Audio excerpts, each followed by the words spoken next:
for over 72 hours now since the successful killing and much wanted killing of Hizbul Mujahideen commander Burhan Wani.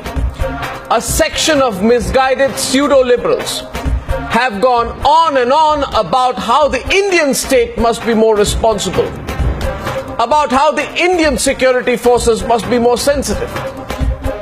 Now, some of these highly confused elements who are in journalism say that they are in a dilemma today about how to report a terrorist death.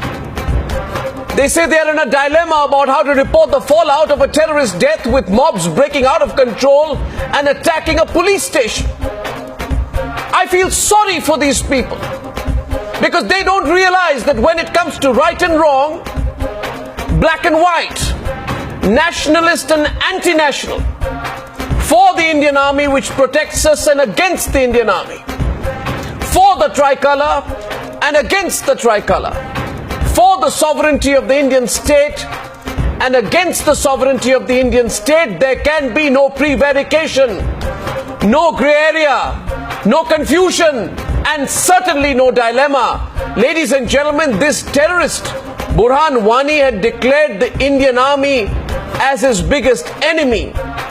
Burhan Wani was an identified and armed threat to the sovereignty of the Indian state.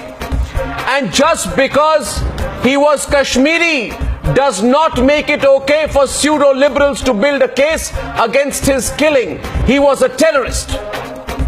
Today, these self-proclaimed pseudo-liberals, the same who speak of the injustice to Afzal Guru and Yaqub Memon, have most unfortunately and shamelessly come together to shy away from calling a known Hizbul Mujahideen terrorist a terrorist, to use the guise of human rights and peddle it to bestow martyrdom to slain terrorists. And today we watch this pseudo-intellectual brigade sitting in their high armchairs, refusing to call the killing of Burhan Wani for what it is, a fantastic success, a glorious success of our brave security force personnel.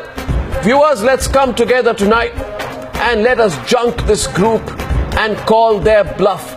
A terrorist has been killed on Indian soil. Let's back our forces. Let's deal with and crush them. Let us not romanticize or confuse them. And if you agree with me, because this rubbish has been going on for 3 days now, then join me as we together take on the pseudo-liberals and the Pakistanis after that in debate number 1 and debate number 2 on the News Hour tonight. The Kashmir debate, the hashtag of United Against Terror. Let's send a clear message out tonight to everyone who says they are confused or in a dilemma. There's no dilemma we can ever have as Indians against terror. Debate number 2 on the News Hour this evening.